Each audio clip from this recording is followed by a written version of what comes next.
चलिए, तो बहुत बहुत धन्यवाद आप लोगों को इस YouTube channel CTET education NCC पर।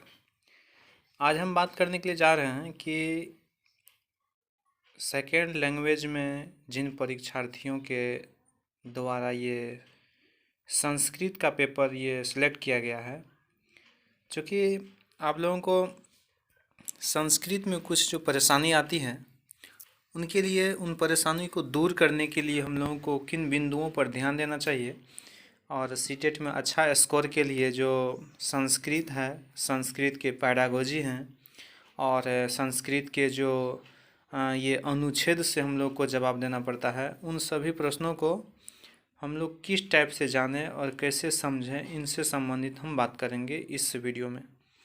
तो देखिए, सबसे पहले आज का जो पॉइंट है वो है वाच्य परिवर्तन। अर्थात हम पहले वाच्य के बारे में बात करते हैं, जिसको कि हम लोग अंग्रेजी में वॉइस बोलते हैं।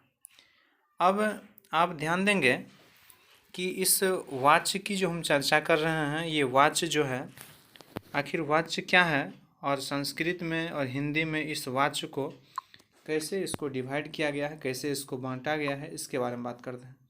देखिए, वाच्य परिवर्तन की बात करते हैं और वाच्य जो है वह किसी बात को कहने का तरीका है। तो ध्यान दीजिएगा कि किसी बातों को कहने के तरीका को ही हम लोग वाच्य कहते हैं। और संस्कृत में और हिंदी में वाच्य के 3 भेद हैं। तो याद रखिएगा कि संस्कृत भाषा में वाच्य के कितने भेद हैं? 3 भेद। वो कौन कौन सा है? तो देखिए, कर्तरी वाच्य, कर्मवाच्य और भाववाच्य। मतलब वाच्य को मुख्य रूप से 3 भागों में बांटा गया है: कर्तरी वाच्य, कर्मवाच्य और भाववाच्य।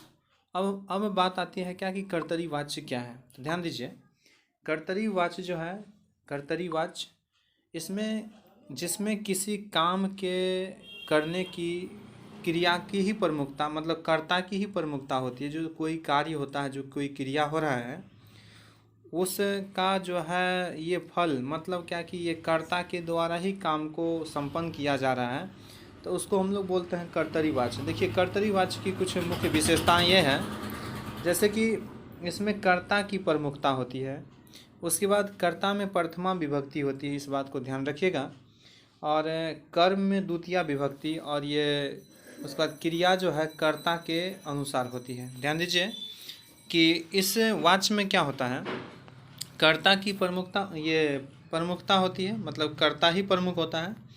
कर्ता में विभक्ति कौन सी लगती है? तो प्रथमा। और उसके बाद कर्म में कौन सा विभक्ति लगती है? तो द्वितीया। और उसके बाद क्रिया किसके अनुसार?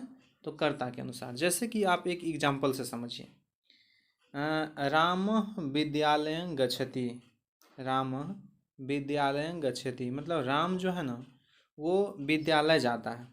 तो यहाँ देखिए कि राम जो है वो कर्ता है, चूँकि विद्यालय जाने का काम कौन कर रहा है?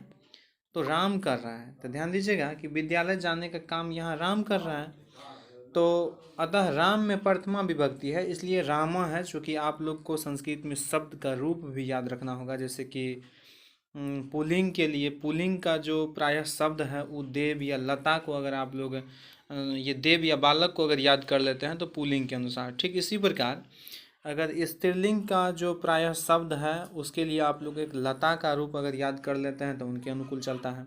इसी प्रकार अगर नपुंसक लिंग की बात करते हैं तो उसके लिए फल का रूप अगर याद कर लेते हैं तो प्रायः उनके अनुसार चलता है। तो उनके लिए शब्द के रूपों को आप लोग को ध्यान रखना होगा, और वह भी हम आगे के नेक्स्ट वीडियो में करके दिखाएंगे कैसे याद रखना है। तो अब देखिए यहाँ कि राम में प्रथमा विभक्ति, जबकि विद्यालय जो है यह क्या है? विद्यालय यह कर्म है, ऑब्जेक्ट है, इसलिए विद्यालय में मतलब द्वितीया विभक्ति लगा हुआ है, इसलिए वो हो गया है क्या? विद्यालयं, अर्थात विद्यालयम भी उसको बोलते हैं। तथा गच्छति जो हुआ है वह राम कर्ता के अनुसार हुआ है, क्योंकि राम प्रथम पुरुष एक वचन में है, और यह जो वाक्य है वह किस लकार में है, किस काल में है? ध्यान दीजिएगा, यह वर्तमान काल में है, अर्थात हम लोग इसको बोलेंगे लट लकार में है, चूँकि संस्कृत में लट लकार का मतलब वर्तमान काल होता है। तो इसलिए इसमें जो विभक्ति होती है ये लट लकार की, वो प्रथम पुरुष और एक वचन की जो विभक्ति होती है वो ती होती है। इसलिए यहाँ जाना का जो धातु होता है वो होता है गच्छ। याद रखिएगा, गच्छ धातु होता है और इसमें हम जोड़ेंगे विभक्ति ती, तो ये शब्द क्या बन जाता है, शब्द बन जाता है गच्छति। तो ध्यान दीजिएगा, इसलिए इसमें गच्छति लगा हुआ है। ठीक इसी प्रकार अगर हम कर्मवाच्य की बात करते हैं तो देखिए कर्मवाच्य में क्या होता है, जिसमें कि कर्म की ही प्रधानता होती है। ध्यान दीजिएगा कि इसमें क्या होती है, कर्म की ही प्रधानता होती है। जैसे कि कर्म प्रमुख होता है, कर्म में जो है ये प्रथमा विभक्ति होती है, यह किस वाच्य में, तो कर्मवाच्य में। और उसके बाद कर्ता में तृतीया विभक्ति होती है। उसके बाद क्रिया जो है कर्म के अनुसार होता है। ध्यान दीजिएगा कि कर्तरी वाच्य में क्रिया जो है वह कर्ता के अनुसार होता है, लेकिन यहाँ क्रिया जो होता है वो कर्म के अनुसार होता है। और क्या, तो कर्म ही प्रमुख होता है, कर्म में ही प्रथमा विभक्ति लगती है, जबकि ये कर्ता में तृतीया विभक्ति लगती है। और यहाँ प्रधानता किसकी होती है, मतलब क्रिया किसके अनुकूल होती है, तो कर्म के अनुकूल ही होती है।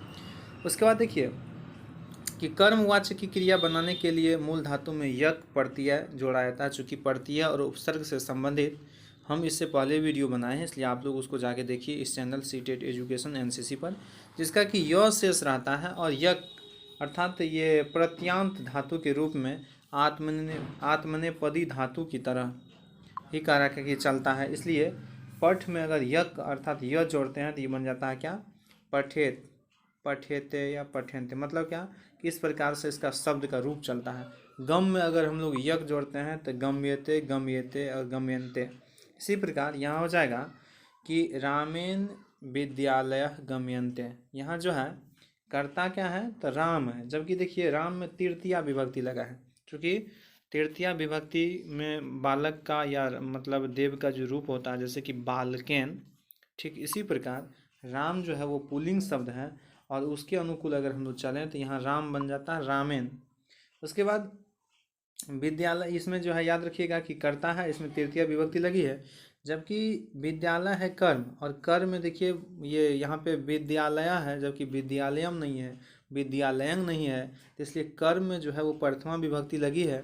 और ये गम्यते ये जो चला है वो किसके अनुकूल, तो विद्यालय अर्थात कर्म के अनुसार क्रिया हुई है गम्यते, इसीलिए इसको हम लोग समझेंगे कर्मवाच्य।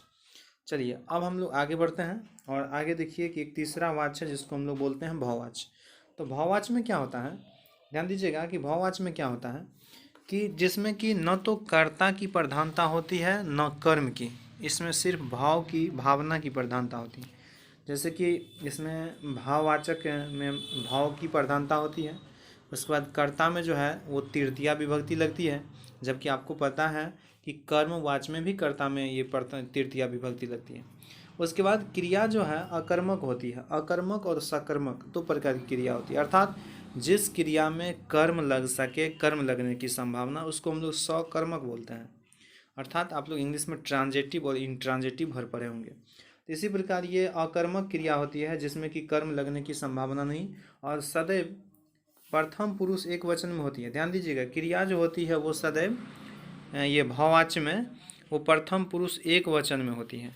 और उसके बाद देखिए कि क्रिया जो होती है वो ये कर्मवाच्य की क्रिया की तरह ही बनाई जाती है। अर्थात बालकेन ये क्रीड्यते मया हस्यते, तो इस प्रकार से जो है ये सेंटेंस जो बनता है यह भाववाच्य का है, चूँकि ये भावना से रिलेटेड है। चूँकि इसमें जैसे हम लोग कहते हैं हिंदी में, तो हम कहते हैं कि मुझसे देखा नहीं जाता, मुझसे चला नहीं जाता, तो इस प्रकार की एक भावना व्यक्त की जाती है।